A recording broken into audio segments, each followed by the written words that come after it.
En esa ocasión, yo lo tomé como una planificación, ya que el formato que nos da la institución no, no está desarrollado como una planificación muy específica, solo aborda los puntos más centrales de lo que es la planificación docente y desde esta perspectiva, pues lo estoy tomando en cuenta. Estoy teniendo un poquito de problemas para compartirles la presentación, pero bueno, voy a iniciar y ya conforme este, ahorita vaya pudiéndoles compartir la presentación, lo vamos viendo. Me gustaría que participáramos y que fuéramos externando nuestras dudas, porque para mí sería más fácil como saber específicamente cuáles son sus dudas y en qué puntos a lo mejor tenemos nuestras áreas de oportunidad para poder yo abordarlas de manera mucho más específica. Me parece que ya se visualizó la presentación, ¿es correcto? Se encuentra cargando.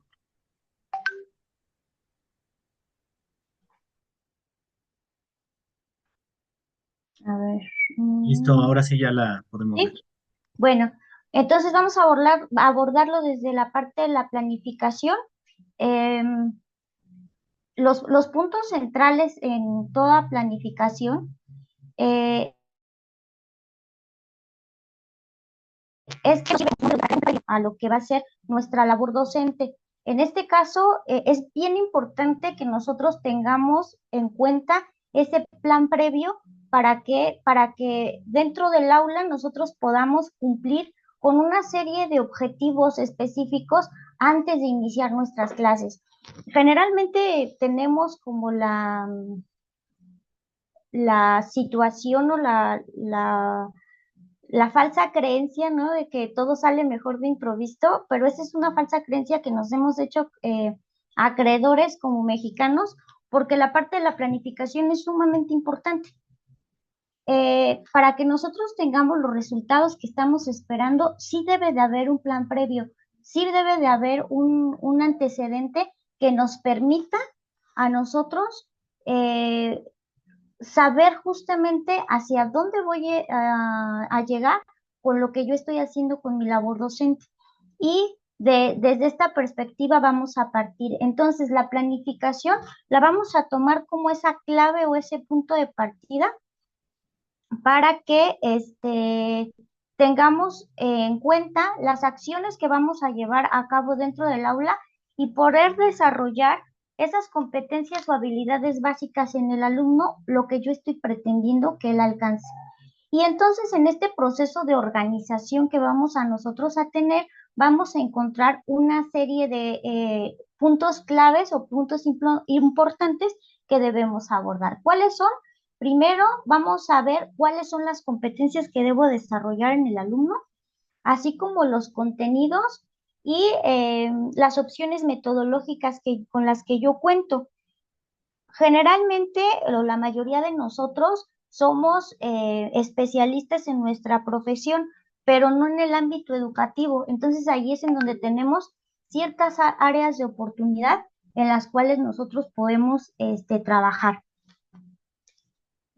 Antes de iniciar con esta parte de las metodologías, vamos a entrar o vamos a adentrarnos en el previo a la propia planificación. Primero nos dice qué me gustaría que mis alumnos pudieran aprender o qué me gustaría a mí que tuvieran como competencia. Primero, a desarrollar pues justamente esas competencias y aprendizajes a lograr de los estudiantes, que son mis indicadores de desempeño.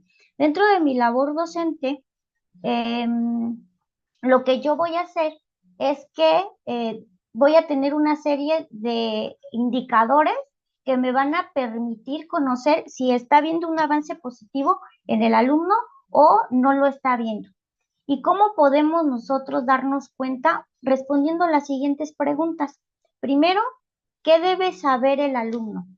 No, la gran ventaja que tenemos la mayoría de nosotros es que estamos inmersos en la cuestión práctica, es decir, somos docentes, pero también laboramos en alguna institución o laboramos en el campo clínico o en el ámbito administrativo y demás. Esa es una gran ventaja porque estamos de cerca con las necesidades de las instituciones de hoy en día. Ahora, entonces, eso es lo que yo voy a identificar, qué necesita mi alumno saber, qué necesita hacer y también no dejando a un lado la cuestión de qué necesita sentir mi estudiante. Aquí vamos a abordar, por ejemplo, la cuestión vocacional, para que el alumno se pueda interesar a ese hacer de estudiante. Lo que debemos de hacer es generar esta parte de vocación. ¿Y cómo? Pues nosotros lo vamos a ir desarrollando con la parte del sentir del propio estudiante. Estas son algunas competencias o indicadores de logro que nosotros los vamos a llamar de esta manera.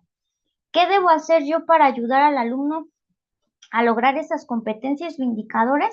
Pues lo voy a hacer a través justamente de la parte de la planificación, el que yo conozca varias metodologías y sepa cuál implementar dentro del aula, así como las estrategias didácticas que puedo implementar. ¿Para qué? Para que mis clases se vuelvan dinámicas, se vuelvan atractivas, para que el alumno se pueda interesar y demás. Así como los recursos con los que cuento y el tiempo, porque a veces, por ejemplo, la cuestión de los recursos o el tiempo pueden jugar un papel a favor o en contra de la propia situación didáctica.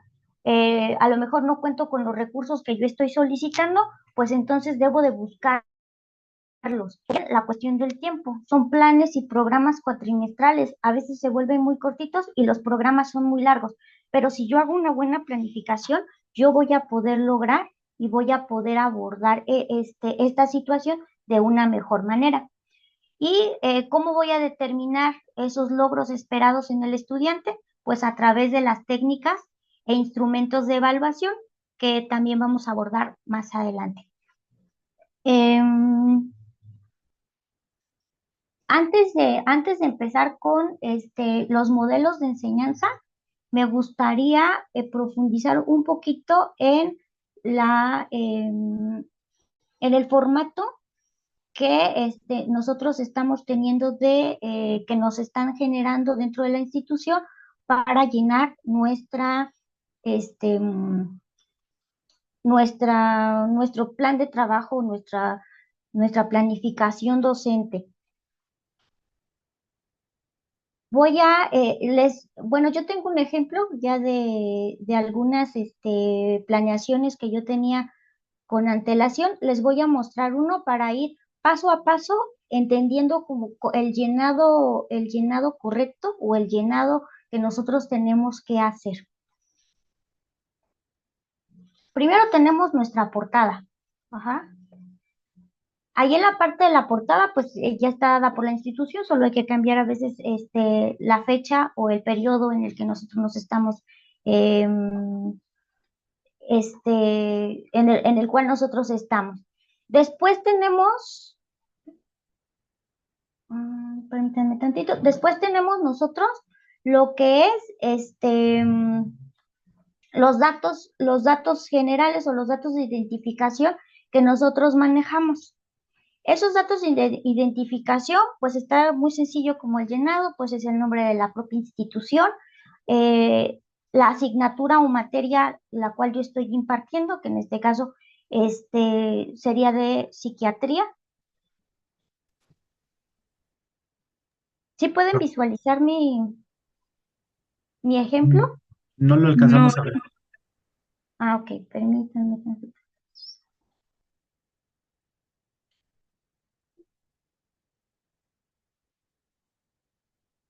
Si tienen la oportunidad o tienen impresa una planeación, pues sería importante que fueran como también visualizando los puntos y en donde tengan dudas, pues ahí es en donde vamos a abordarlo, a profundizar. Entonces, primero tenemos lo que son nuestros datos de identificación, el nombre de la institución, el nombre de la asignatura, el grupo al cual nosotros le estamos impartiendo lo que es la materia o asignatura, em, el semestre o cuatrimestre en el que va o en el que está el alumno.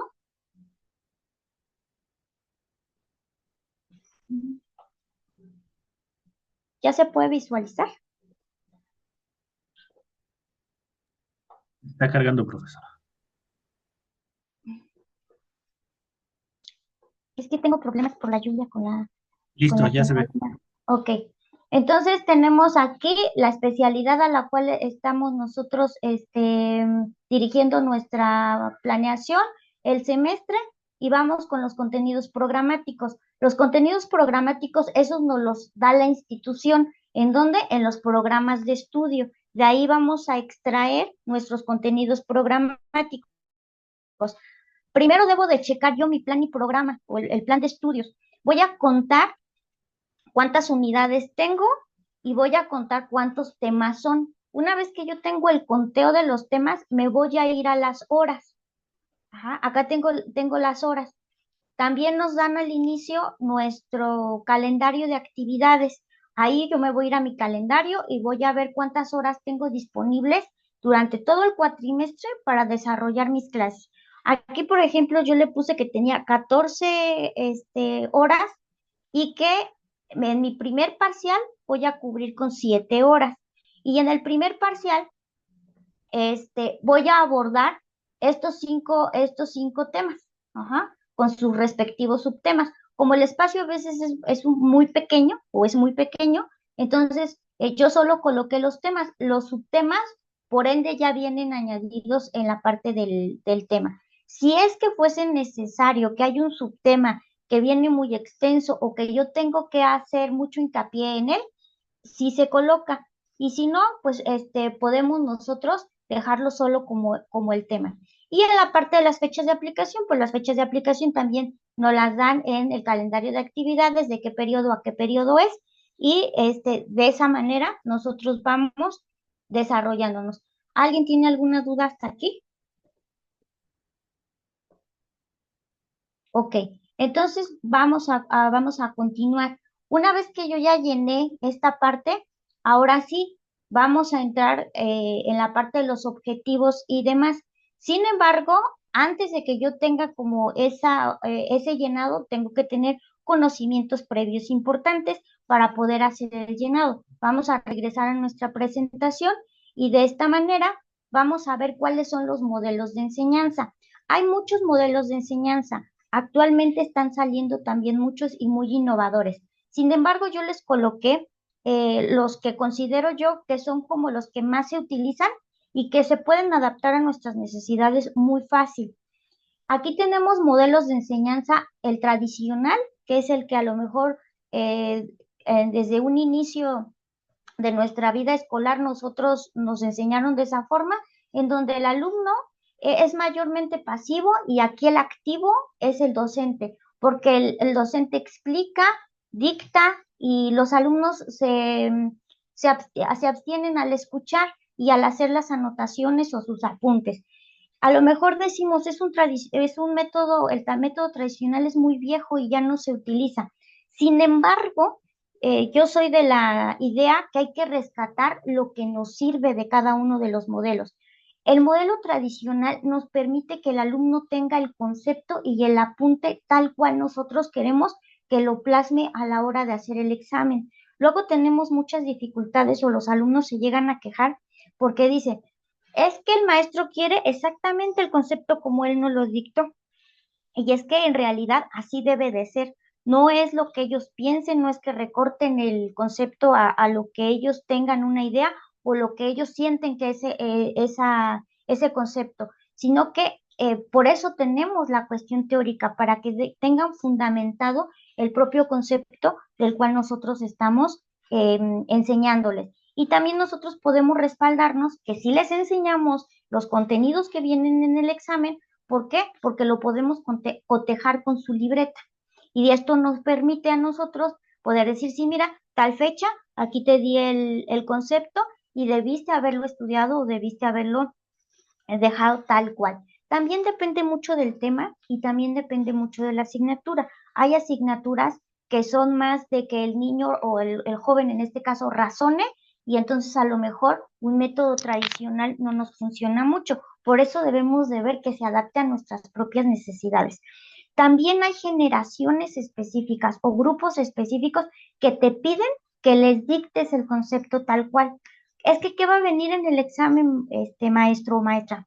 Y quieren que les digas exactamente los temas que van a venir en el examen. Bueno, así como nosotros les damos el temario de los exámenes, pues también queremos los conceptos tal cual están preestablecidos previamente por nosotros conforme les fuimos enseñando las clases. El método conductista. Este método, aunque también ya tiene sus años de aparición, también tiene sus puntos positivos. Ahorita lo vamos a ver. Este se considera que el aprendizaje se da a través del entrenamiento. Y aquí viene la parte de la repetición y la parte de la exposición, así como la práctica. Y aquí el alumno está acostumbrado a la parte de los premios y las recompensas, las firmas que nosotros les damos. Hay alumnos, por ejemplo, que no hacen apuntes, que no tienen apuntes en la libreta o que tú le revisas la libreta y tienen ahí en esa misma libreta de todas las materias. Cuando nosotros utilizamos modelo conductista y a lo mejor nos damos cuenta o nos percatamos dentro del salón de clase que un alumno está distraído y no está haciendo el apunte, y entonces en ese momento nosotros decimos, vamos a firmar el apunte del día de hoy con la finalidad, pues justamente de que haga los apuntes y de que tenga los apuntes en la libreta. Podría ser una opción cuando tenemos este tipo de circunstancias dentro de las aulas, o bien también para nosotros, como la forma de evaluación que manejamos la mayoría de los maestros viene a través de asistencias, firmas o productos que nos entregan los alumnos. Ahí entraría esta parte del método conductista. La parte experiencial, el alumno tiene un papel activo, ya no es tanto una parte receptiva como las dos anteriores, sino que aquí el alumno va a aprender haciendo. Ajá. Generalmente es cuando pedimos los laboratorios, en el caso, por ejemplo, de enfermería, cuando hacen una práctica dentro de su hacer profesional, dentro del salón o dentro del laboratorio, en el cual nosotros previamente pues tenemos que solicitar el laboratorio con nuestros oficios, o que vamos a hacer una práctica en el caso de pedagogía, por ejemplo, cuando los alumnos hacen una clase acerca de un tema en específico o desarrollan una planeación docente con sus compañeros, pues también entraría esta parte de la cuestión de la experiencia. Em, estos modelos, ajá, los podemos utilizar dentro del aula y se prestan mucho justamente para esta parte de tener o que el alumno tenga esta parte de teoría bien fundamentada y también la cuestión práctica. Otro modelo es el modelo constructivista. Este modelo se adapta muy bien para las licenciaturas. ¿Por qué? Porque aquí tenemos que hacer que el alumno sea autodidacta. El alumno, así como su nombre lo dice, va construyendo o se va convirtiendo en el protagonista de su propio aprendizaje. Y aquí nuestra labor como docente solo es la parte de guiar y orientar, así como de plantear retos. Por ejemplo, vamos a plantear algunas situaciones dentro del aula, como los casos clínicos. Esto se adapta muy bien en el ámbito de enfermería, en donde se trabaja a través de casos clínicos y el alumno tiene que resolver o tiene que dar una solución a dicho caso, perdón, y actividades de competencia. Las actividades de competencia, por ejemplo, para el ámbito de la cuestión administrativa, pues se adaptan muy bien en donde también podemos plantear alguna situación y los alumnos deben de darle solución o resolución a dicho problema. En el caso de los modelos cognoscitivistas, aquí las estrategias van centradas en el desarrollo en cuestiones intelectuales y el alumno mediante el razonamiento, su imaginación, va desarrollando estas habilidades y se basa en 5 principios. Una, en donde el alumno tiene que recordar la información. Dos, tiene que implementar la información. También va a juzgar dicha información, es decir, que no solo se queda con lo que el docente le dijo o con lo que se vio en la práctica, sino que va a juzgar si el método, la técnica y demás está bien. Aquí inclusive hasta podríamos hacer ejercicios en donde se puede realizar una práctica de forma incorrecta y que el alumno detecte en dónde están los errores. Y también de esta manera, pues va a razonar en dónde se encuentra el error, por ejemplo, y cómo la va a desarrollar. Este tipo de modelos se adapta muy bien a la cuestión de las ciencias exactas. Sin embargo, no es específico de las ciencias exactas. También lo podemos implementar en otras áreas. Por ejemplo, en el ámbito de la salud, también lo podemos implementar de manera perfecta y también funciona bastante bien. Luego tenemos nuestras estrategias metodológicas.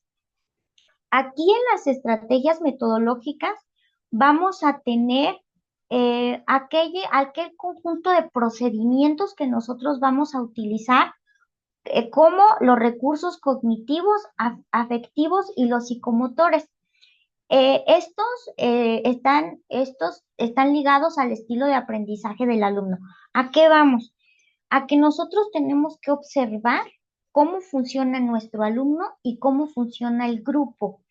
Todos los alumnos aprenden de forma diferente. Hay algunos que son muy buenos en la teoría, hay otros que son muy buenos en la práctica, hay otros que son muy buenos para memorizar, por ejemplo, pero que se les dificulta la parte de razonar, que si yo le pongo, escríbeme el concepto de, te lo escribe tal cual tú se lo diste, pero si yo le pongo, escribe un ejemplo acerca de ese mismo concepto, ya se les dificulta. Entonces nosotros debemos de observar cuál es esa forma o ese estilo en el que mi alumno está aprendiendo. Hay grupos, por ejemplo, a mí me ha tocado casos que hay grupos que son muy teóricos y que a ellos les gusta que les des la teoría y que les desarrolles los conceptos tal cual son. Hay otros que te dicen, no, maestra, eso es que está bien aburrido así puro dictar. Mejor vamos a hacer un ejercicio. Y entonces nosotros vamos reconociendo cuál es la forma de trabajo de nuestros alumnos. Además de que también tenemos alumnos con necesidades educativas especiales y también debemos de detectar cuáles serían nuestras áreas de oportunidad como docentes para mejorar en ese ámbito. Yo no puedo preparar todas mis clases exactamente igual. ¿Por qué? Porque mis grupos no son iguales, porque las asignaturas no son iguales. Cada una tiene sus propias necesidades y me tengo que enfocar en dichas necesidades. Para eso me sirven las estrategias metodológicas, para que una vez que yo ya haya detectado cuáles son esos principios, entonces pueda yo ejecutar la estrategia metodológica adecuada.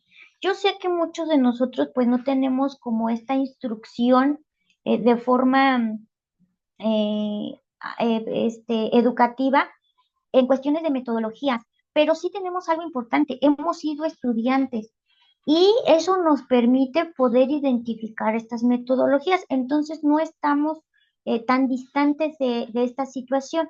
Yo aquí les puse algunos ejemplos, hay algunos otros, pero que creo todos podemos adaptarlos de acuerdo a las necesidades de nuestro grupo y de acuerdo a las necesidades de nuestra asignatura. Por ejemplo, tenemos ensayos. Los ensayos también van a depender mucho de lo que yo quiero desarrollar en el alumno. Si a lo mejor mi labor como docente es que el alumno haga juicios, haga análisis acerca de textos, los ensayos son maravillosos. Redes semánticas, mapas, también nos permiten que el alumno aprenda a analizar y a sintetizar la información, cosa que también se les dificulta bastante a muchos alumnos, porque están acostumbrados a métodos tradicionales que cuando nosotros les decimos, a ver, vas a simplificar o vas a realizar una actividad diferente a lo que estás acostumbrado, se les dificulta un poquito. Estrategias de resolución de problemas. Aquí en las estrategias de resolución de problemas, como ya lo habíamos o ya les había mencionado anteriormente, tenemos lo que son los casos clínicos o casos educativos, casos específicos educativos en donde el niño tiene que solucionar una problemática en general. La construcción de gráficos o cuadros comparativos. Muchas veces cuando vemos dos teorías que nos hablan acerca del mismo tema, podemos echar mano de los cuadros comparativos para que vayan haciendo esa distinción entre la información, la lluvia de ideas que nos permite también entender que el alumno ya tiene también conocimientos previos o cuando nosotros les dejamos una tarea previa al tema que vamos a abordar, las lluvias de ideas pues nos van permitiendo ir abordando el tema desde la perspectiva o desde el propio conocimiento del alumno. Los juegos de roles, estos también son muy buenos, sobre todo en el ámbito de la pedagogía, ayuda bastante. Y también nos podrían servir en el ámbito de la salud, los juegos de roles, en donde el alumno tiene que hacer una representación acerca de un rol en específico que nosotros le demos y que nos ayudan bastante como a que vean un entorno diferente a lo que es un salón de clases. Juegos de simulación, que son muy parecidos al juego de rol, los métodos por proyectos. Estas nuevas generaciones, ahora con el cambio de la reforma educativa, van a traer mucho trabajo de método por proyectos. Ya por ejemplo, los chicos que ahora o los que tenemos la fortuna de trabajar con los alumnos de bachillerato, ya vienen como instruidos en esta parte de métodos por proyectos. Entonces podemos sacar beneficio de ello y seguir trabajando métodos por proyectos si así nos lo permite nuestra asignatura o nuestro grupo. La parte del resumen, que también a veces nos ayuda o nos beneficia bastante en esta situación. De estas estrategias metodológicas, ¿qué otras conocen ustedes que puedan compartirnos? Solo activen su micrófono y pueden participar.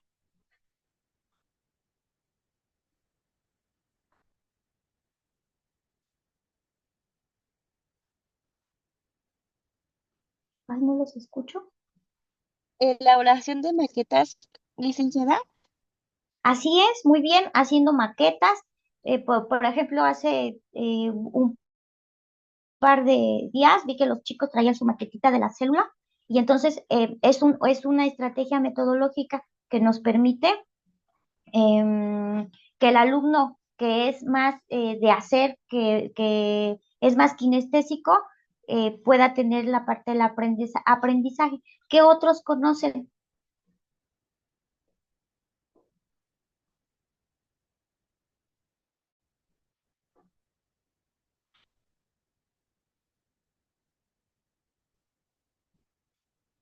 ¿No?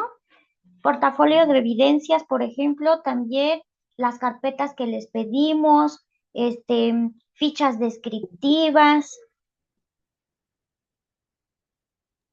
Los Ser mapas así como un mentales, ¿no? tipo, un juego como memorama o así de los temas. Ah, exactamente, podría ser un memorama. Los mapas mentales, ¿no? En donde ellos ¿Alguien más quería representan, participar? Así es, un mapa mental, un mapa conceptual y todos sus derivados de los mapas, ahí entrarían. Entonces, todas esas son estrategias metodológicas que nosotros tenemos. Y como estas, hay muchas. Sin embargo, tenemos nosotros que ver cuál se adapta a nuestras necesidades y que también hay que ir variando. No podemos trabajar en la forma de enseñar, porque hasta el propio alumno, ellos son muy juiciosos en ese aspecto. Este, es que el maestro siempre nos dicta, es que el maestro siempre nos pone mapas, es que el maestro siempre, y tienden a generalizar la parte del conocimiento. Entonces, nuestra labor docente es ir investigando qué nuevas estrategias puedo ir implementando también para darle al alumno esta parte de dinámica, que aprenda de forma diferente y también ayudar a los diferentes tipos de aprendizaje o estilos de aprendizaje que nosotros tenemos. Porque si yo siempre utilizo mapas, y la mayoría de mis alumnos no son visuales, ajá, es decir, no aprenden a través de la cuestión visual o no se les facilita el aprendizaje a través de la cuestión visual, entonces eso va a limitar el aprendizaje de estos alumnos. Por eso es bien importante entender algo. Cada alumno es diferente y cada alumno tiene sus propios recursos y sus propias áreas de oportunidad. Y por eso es importante ir variando dentro de mis clases para ir yo detectando qué les funciona y qué no les funciona. Si en el primer parcial reprobó más de la mitad del grupo, es un indicador que me dice que mis estrategias metodológicas no están funcionando y que sí, gran parte puede ser responsabilidad del alumno, pero también otra parte de la responsabilidad en cuestión de reprobación también es parte del docente, porque no estamos teniendo las estrategias correctas para que el alumno pueda aprender. Muchas veces nos quejamos de que hay alumnos que sacan 2 en el examen, pero ¿qué me está faltando a mí como docente para que pueda tener una calificación aprobatoria? También es importante que nosotros nos hagamos esas preguntas. ¿Para qué? Pues para ayudarles a que el aprendizaje se dé de una manera mucho más efectiva. ¿Alguna duda, pregunta con las estrategias metodológicas? Bueno, creo que no. Vamos a pasar a las competencias básicas y habilidades. Aunque el aprendizaje por competencias también ya no se está utilizando mucho, sigue siendo, desde mi punto de vista, sigue siendo un parteaguas. ¿Por qué? Porque dentro del campo laboral, lo que te evalúan son las competencias básicas y habilidades que tú desarrolles. Es decir, qué sabes hacer y cómo lo desarrollas. Por eso es importante y de hecho la misma planeación se desarrolló desde esa perspectiva, desde la parte de las competencias. Por eso es que yo lo abordé desde esta perspectiva. Vamos a tener competencias básicas y habilidades. Aquí vamos a tener una serie de competencias y vamos a ir descubriendo qué son esas competencias. Primero vamos a tener competencias de estimación o de intergerencia. Aquí estas se relacionan y van a depender de los conocimientos de la disciplina. Es decir, ¿qué conocimientos debe de tener el alumno en enfermería? ¿Qué conocimientos debe de tener el alumno en pedagogía? ¿Qué conocimientos debe de tener en administración? O dependiendo la carrera en la cual que están estudiando. No es lo mismo, ajá, la parte de una competencia, por ejemplo, en la cuestión de salud, que en la cuestión, por ejemplo, de la educación. Hay algunas que se comparten, pero sí hay sus diferencias. Por ejemplo, un pedagogo necesita más la creatividad que a lo mejor un enfermero. Aunque también un enfermero necesita ser creativo para la resolución de problemas, se utiliza más la parte creativa en la parte o en el ambiente pedagógico. Por eso nos dice que estas se relacionan dependiendo a la disciplina en específico y es el dominio de tareas y contenidos específicos de la disciplina. Entonces, cuando yo le estoy dando clases de especialidad a los alumnos, estoy utilizando o estoy intentando desarrollar competencias de estimación o interferencia, porque le van a servir en su hacer profesional. Ahorita vamos a ver que también, aunque yo de clase, también necesito desarrollar otras competencias, no únicamente lo que va a desarrollar dentro de su hacer profesional. Y eso es algo que debemos de introyectarle mucho al alumno, porque muchas veces o ciencias sociales y que te dicen, ¿y esto para qué me va a servir, maestro? Y que a lo mejor no son de estimación o interferencia, pero que sí va a desarrollar con eso una habilidad que le va a permitir desarrollarse dentro de su hacer profesional. Número dos, tenemos la comunicación. Considero yo que la comunicación es una de las habilidades que más debemos desarrollar en los alumnos.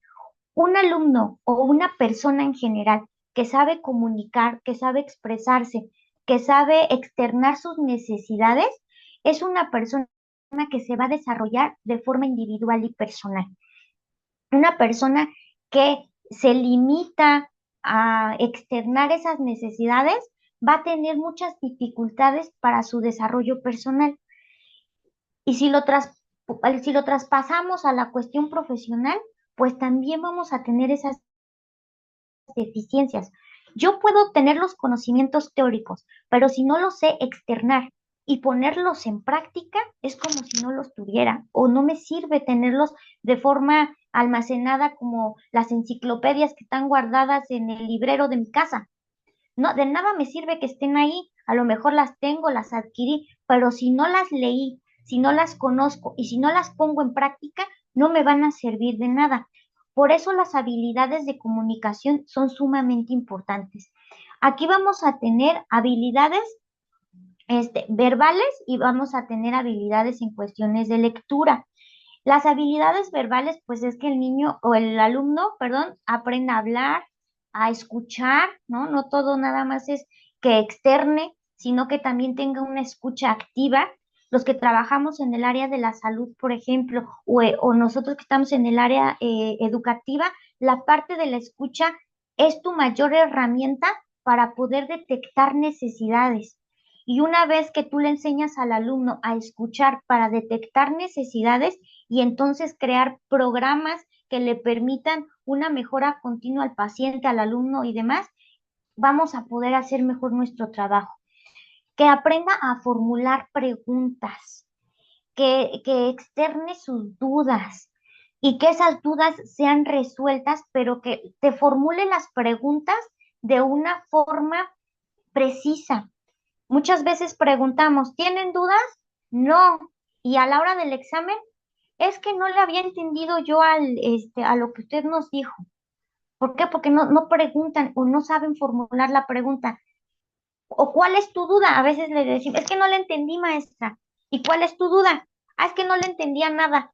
A todo le tienen duda. Entonces, yo no me puedo regresar con los contenidos desde el principio. Necesitamos dudas específicas para soluciones específicas. Y entonces es nuestra labor que el alumno aprenda a formular esas preguntas. Discusiones grupales enfocadas a un crecimiento.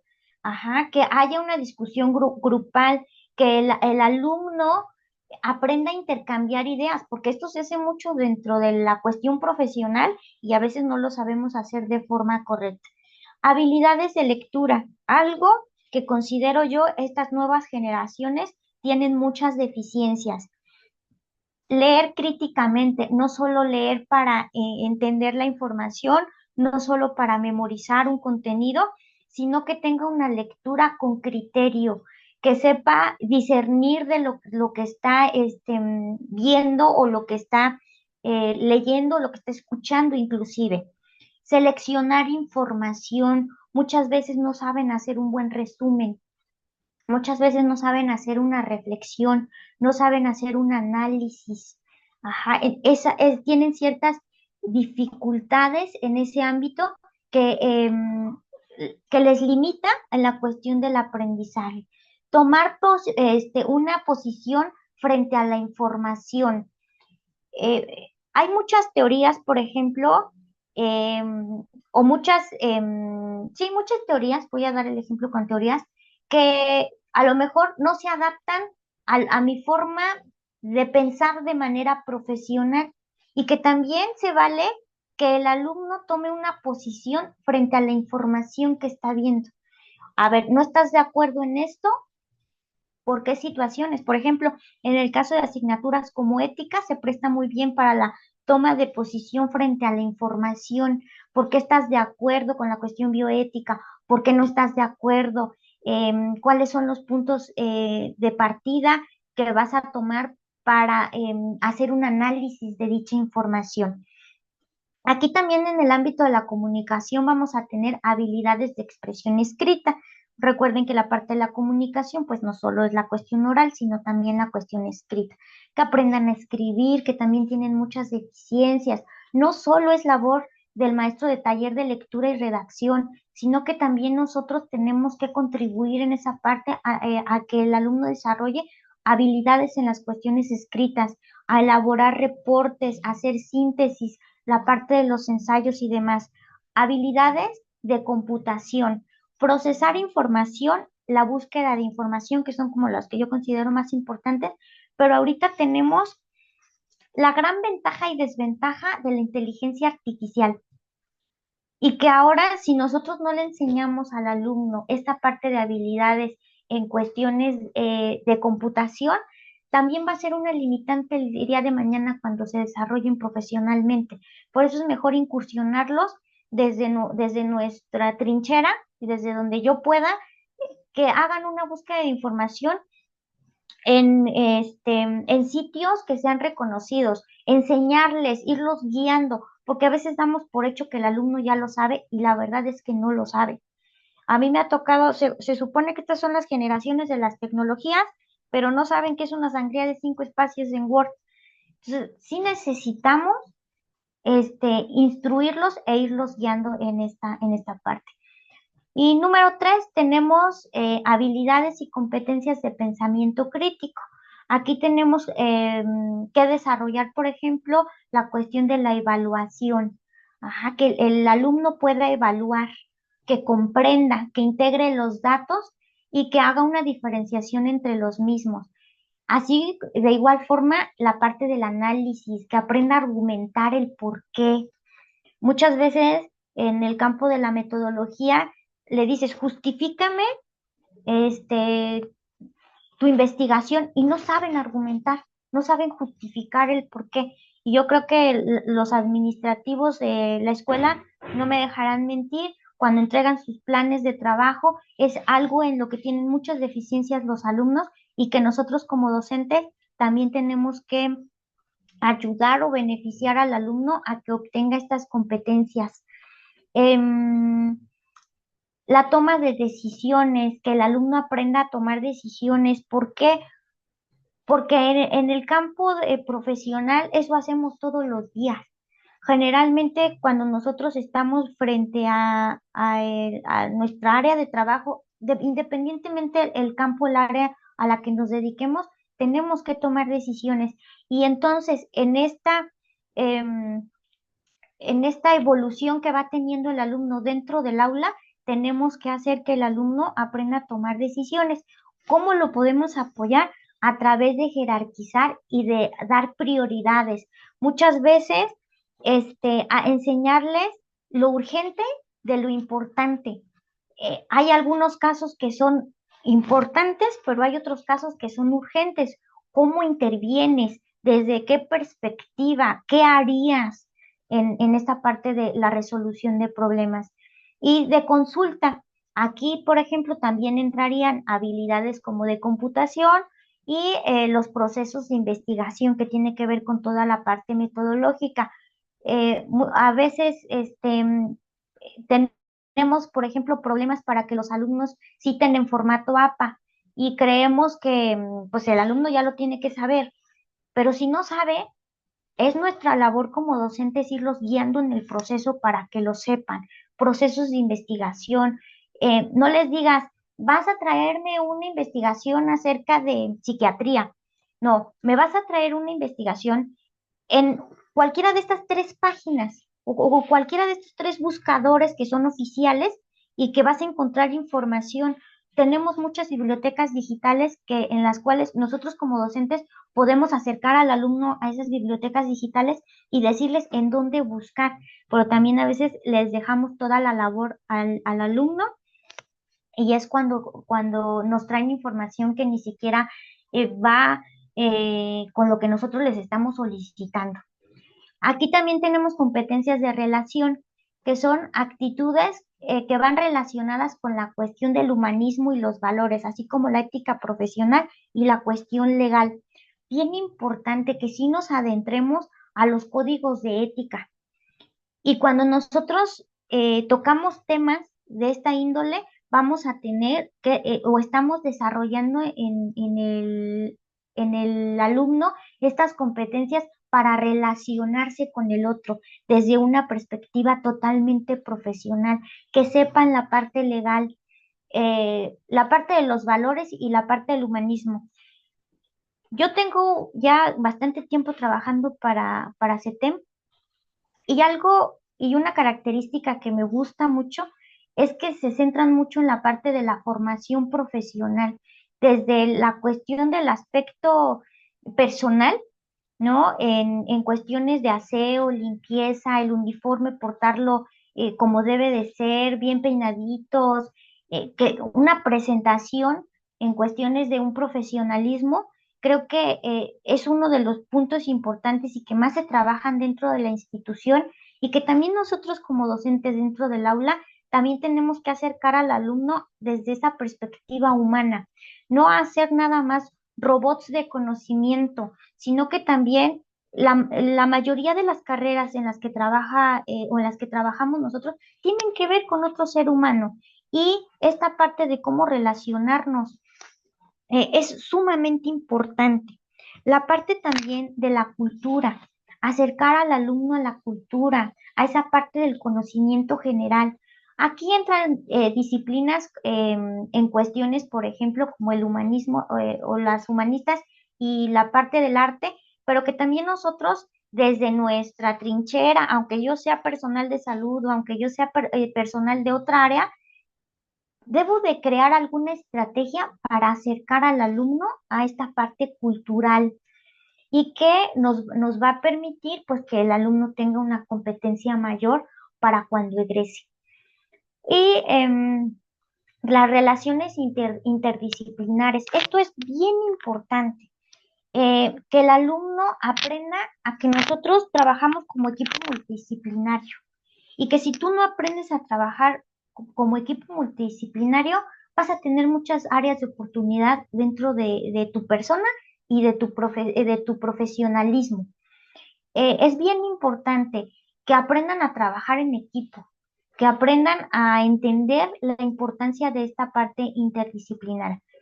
De función, aquí vamos a tener la parte de administrar, que también es bien importante que el alumno sepa organizar y coordinarse con sus compañeros, la parte de planificar, que es lo que nosotros estamos aprendiendo ahorita, ¿no? A hacer esta parte de nuestras clases de forma planificada o planeada, el trato con el personal y el uso de los recursos que se tienen a su alcance.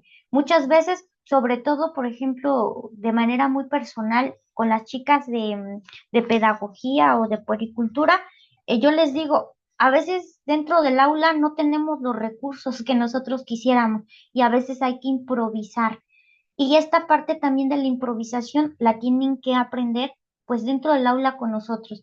Y pues obviamente la parte de la responsabilidad. Aquí podemos nosotros cómo desarrollar la parte de la responsabilidad, pues que te entreguen en tiempo y forma los trabajos. A lo mejor no recibir trabajos de forma extemporánea o a lo mejor si los estoy recibiendo, no darles la misma calificación que sus compañeros tuvieron cuando ellos sí lo entregaron en tiempo y forma, que cuando yo voy a dejar un trabajo les diga las características exactas del trabajo, ¿para qué? Pues para que ellos sepan lo que van a entregar y cómo lo deben de entregar y pues tengan esta parte de responsabilidad a la hora de entregar los trabajos. La parte de liderazgo, que es sumamente importante si nosotros queremos formar profesionistas totalmente integrales, que aprenda a colaborar, que aprenda a delegar, esta parte de la creatividad, y a planear sobre todo, ¿no? Para sostener eh, con evidencias el trabajo que se está realizando. Y de investigación, bien importante, ya lo habíamos abordado anteriormente, pues que los alumnos puedan aprender a través de la propia investigación y que se vuelvan autodidactas. La parte de integrar los conocimientos, ¿cómo voy a integrar el conocimiento? Muchas veces yo he escuchado, ¿no? Por ejemplo, que tienen asignaturas como de salud pública y prácticas de salud pública. Y muchas veces los mismos alumnos dicen, es que la maestra de salud pública no nos enseñó eso. Y entonces, ¿qué sucede? Yo le creo al alumno que no lo ha visto, a lo mejor les vuelvo a dar el tema en la cuestión práctica y aquí también se trata de que entre nosotros como maestros haya esa comunicación y que muchas veces sí se les da el tema, pero muchas veces los alumnos es más fácil decir, no lo he visto, no lo sé, no me lo enseñaron. Y que para nosotros también es bien importante hacerle entender al alumno que todas las disciplinas tienen una relación entre sí. O muchas veces vamos a utilizar contenidos de otra asignatura, pero sí debemos de tener como cuidado cómo lo vamos a abordar. No de que, ay, es que el maestro no te lo enseñó bien o tu otro maestro no sabía. Hay que también tener cuidado en ese aspecto y evitar ese tipo de comentarios para que el alumno pueda tener una noción diferente pues de lo que es ese trabajo interdisciplinario. Si él ve que me llevo bien con mis compañeras de trabajo y si ve que entre nosotras hay comunicación, van a tender a evitar esos comentarios porque van a decir, ah, no, pues si la maestra le habla bien a la maestra que nos da prácticas de salud pública y entonces ellos sí tienen una buena comunicación. También nosotros debemos de puntualizar en ese aspecto. Ahora, ya abordamos la parte teórica. Vámonos al llenado o cómo vamos a llenar nosotros la planeación que tenemos que entregar en la escuela. Aquí, en la siguiente hojita, vamos a tener nuestro objetivo general. Ajá. Muchas de las planeaciones que nos entregan en la escuela ya traen los objetivos. Nosotros solo tenemos que transcribirlos. Hay algunas otras que no los traen. Bueno, nosotros desde nuestro conocimiento y desde nuestro hacer profesional, pues vamos a elaborar nuestro objetivo general. Recuerden que para la realización o la redacción de los objetivos, pues iniciamos con un verbo en infinitivo y de ahí el objetivo general y nuestros objetivos específicos. Yo aquí se los hice como de forma, o el ejemplo que puse lo hice como muy simple para que no nos confundamos. Una vez que yo ya tengo mis dos objetivos o mis tres objetivos, dependiendo, los espacios vienen muy pequeñitos, entonces nos permite como ser muy concretos en cuestión de información. Luego vamos a tener los conceptos centrales. ¿De dónde vamos a extraer los conceptos centrales? Igual, ya revisé mi programa y ahora yo voy a ver de la materia o de la asignatura que estoy impartiendo, ¿qué es lo más importante que el alumno debe de saber? Ajá. Aquí, por ejemplo, pues tendríamos yo el concepto de psiquiatría, salud mental. Yo consideré, aunque en el programa no venía marcado, la cuestión de la personalidad, porque de ahí voy a desglosar, por ejemplo, muchas de las psicopatologías para que el alumno pueda entenderla. Y epidemiología dentro del ámbito de la psiquiatría. Ustedes aquí van a realizar esta parte de los conceptos centrales.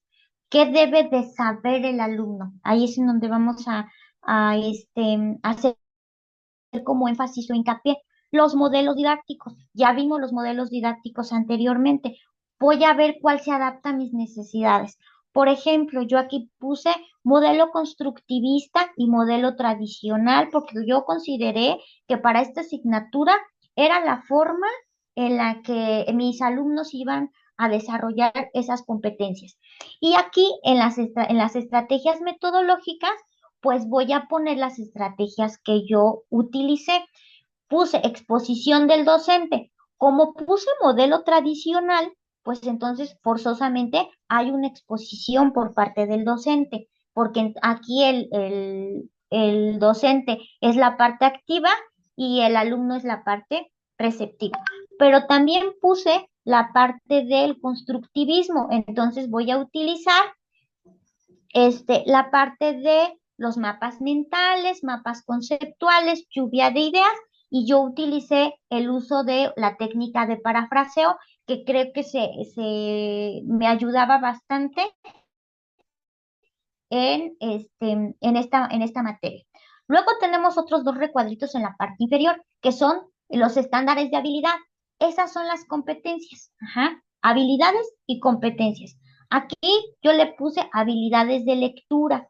Ajá, ¿cómo? Pues les puse a que hicieran ciertas lecturas eh, en el manual del DSM-5 y entonces habilidades de lectura de diversas patologías y habilidades de análisis. Ajá, esas fueron las que yo consideré que fueron importantes porque necesitaban analizar para que se cumpliera mi objetivo general, que era realizar la detección precoz y oportuna de los trastornos. Entonces, si el alumno no aprende a analizar, pues no va a poder desarrollar este, ese objetivo general. Y luego vienen los atributos de competencia. Aquí los atributos de competencia vamos a dividirlos en dos. Lo que el alumno debe saber y lo que el alumno debe saber hacer. Aquí en los saberes lo vamos a quedar con la parte teórica, con la parte del conocimiento. Ajá. Y aquí estos también ya los vimos, que son, yo aquí le puse, por ejemplo, específicamente de estimación e interferencia, este, cuando domina signos y síntomas de las patologías que estuvimos viendo a lo largo de ese primer parcial. ¿Y qué debe de saber hacer? Debe de identificar la importancia de la psiquiatría en la salud en general. Considero yo como este es para estudiantes de enfermería y para estudiantes también de puericultura, que los tenía yo en ese momento juntos, consideré yo que deben de identificar lo importante que es la parte de la psiquiatría y el papel que juega en la sociedad en este ámbito. Luego vamos a tener en la siguiente hoja nuestros recursos materiales que utilicé yo para poder realizar mis clases. Como fue un método tradicional, pues utilicé cosas tradicionales o materiales y recursos tradicionales, como el pizarrón, el cuaderno, los colores, marcatextos para que hicieran bonitos sus mapas mentales, para que fueran coloridos, para que les ayudara mejor visualmente, hojas de colores, y ustedes pueden allí implementar todos los recursos materiales que ustedes utilizaron. Luego nos vamos al área de evaluación. En la sesión pasada, el maestro Omar nos hizo favor un poquito de abordar un poquito la forma de evaluación que ocupamos en la institución. Aquí ya saben que tiene un valor teórico y un valor práctico. Es exactamente lo mismo. Entonces aquí vamos a tener en la evaluación de contenido la parte teórica, que es el examen escrito y que tiene un valor del 100%. Y la parte de la competencia. Aquí viene el aspecto práctico y aquí es lo que ustedes van a utilizar en la cuestión de las metodologías. ¿Qué metodologías van a utilizar para realizar su evaluación? Apuntes, tareas e investigaciones, los cuestionarios, portafolio de evidencias, etcétera, que también tiene un valor del 100%. Aquí voy a hacer como un paréntesis y me voy a regresar un poquito a lo que es la presentación, nada más como para entender de forma muy general la importancia de la propia evaluación. Es bien importante que nosotros hagamos una evaluación de los contenidos que se están viendo, que nuestros exámenes contengan las preguntas de los contenidos abordados dentro de las clases. Una evaluación es un proceso sistemático y continuo. Ajá, nosotros tenemos, por ejemplo, en las licenciaturas, 2 evaluaciones, por eso son evaluaciones continuas. en el cual vamos a recopilar una serie de información, para apoyarnos y ver el progreso del estudiante, si el estudiante está cumpliendo con las competencias y habilidades que yo me propuse desde un inicio o no las está teniendo. Hace ratito les mencionaba, es bien importante eh, ver estas evaluaciones, cómo salieron mis alumnos en la primera evaluación. Reprobó la mayoría, aprobó la mayoría, ¿con qué calificación? Y entonces yo puedo cambiar de estrategia, puedo modificar mi planeación. Una de las características de la planeación es que es flexible. Entonces yo puedo hacer modificaciones dependiendo las necesidades que se me estén presentando en ese momento. Partir de los conocimientos que ya tienen los estudiantes, las experiencias, las fortalezas, para determinar el siguiente paso o el desarrollo del siguiente aprendizaje. Cuando nosotros entramos por primera vez al salón de clase, que eso ya lo hicimos, ¿no? Porque ya llevamos algunas clases en el aula, tenemos que, aparte de darle su forma de evaluación y demás, ver qué es lo que el alumno trae consigo en cuestión de conocimiento, hacer nuestra evaluación inicial para ver desde dónde voy a partir y cómo voy a iniciar. Métodos y técnicas, métodos, técnicas e instrumentos para hacer evaluaciones. Aquí no siempre vamos a evaluar lo mismo, al igual que no vamos a utilizar las mismas estrategias, tampoco vamos a evaluar de la misma forma. ¿Por qué? Porque el alumno, no todos los alumnos aprenden de la misma forma. Si yo siempre evalúo participación, apuntes y asistencia, el alumno que tiene habilidades en el área de la comunicación va a salir bien, pero el alumno que tiene dificultades o áreas de oportunidad en la parte de la comunicación oral va a salir mal porque es el que no va a participar. Entonces, debo de buscar un equilibrio y también debo de buscar estrategias que le permitan al alumno obtener y acreditar la asignatura lo mejor posible, porque tampoco se trata de ir acompañando al alumno en este proceso de aprendizaje, no de, pues estás reprobado y no sabes, ¿no? Nosotros tenemos la función de ir realizando estas mejoras continuas dentro de nuestras clases. Registros anecdóticos, aquí vamos a recopilar acontecimientos, hechos o información importante o relevante del estudiante. Las listas de cotejo. Estas se utilizan para identificar características o comportamientos de los indicadores de logro. Si lo logra, no lo logra.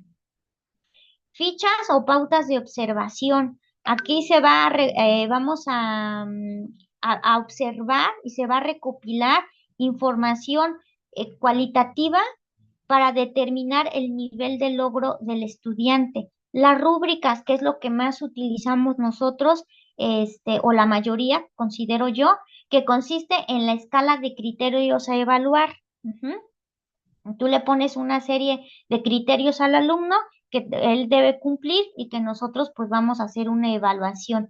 El portafolio de evidencias es una colección sistemática o representativa de diversos productos que el estudiante te va entregando acerca de diversos temas que tú le dejaste y que van a entrar en su portafolio de evidencias. Este lo podemos trabajar desde principio del cuatrimestre y a lo mejor una exposición final, exponemos nuestro portafolio de evidencias. Si es que no hay a lo mejor podemos dedicar una clase a recordar todo eso que vimos durante todo el cuatrimestre. Los cuestionarios, que esos entrarían pues en la parte de los exámenes escritos. Aquí pues son abiertos o cerrados con los diferentes tipos de respuestas que nosotros encontramos en las preguntas que le realizamos o en los cuestionamientos.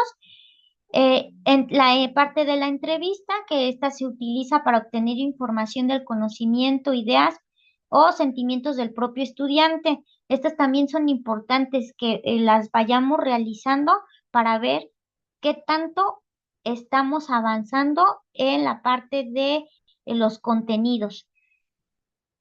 La parte de la evaluación, pues allí yo creo que a nosotros nos dan como catedráticos la libertad de poder evaluar lo que nosotros consideramos más importante, pero pues sí también hay que variar en esa situación de todo lo que podemos evaluar. Hay muchas cosas que podemos evaluar y que también nosotros debemos de ser conscientes que que hay que apoyar a los alumnos en ese aspecto, porque no todos aprendemos de la misma manera. Hay a quienes se nos facilita más este, cierta actividad y a otros que se nos dificulta un poquito más, y entonces hay que apoyar a todos, hay que hacerlo equitativo para todos. Ya para finalizar, fuentes de información, pues allí son las fuentes bibliográficas que nosotros utilizamos, ya ustedes como gusten citarlas. Los libros, por ejemplo, aquí en las bibliográficas, pues son los libros que utilizamos y las electrónicas, si es que utilizamos alguna electrónica, aquí la citamos. La fecha de entrega, pues que es de este sábado que tenemos que entregar nuestras planeaciones y pues nuestra firma que vamos a colocar en nuestra planeación. ¿Alguien tiene alguna duda o pregunta de forma muy específica de algo acerca de la planeación?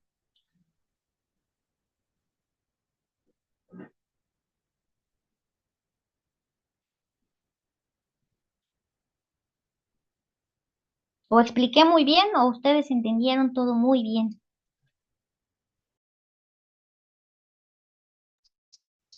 Todo muy bien.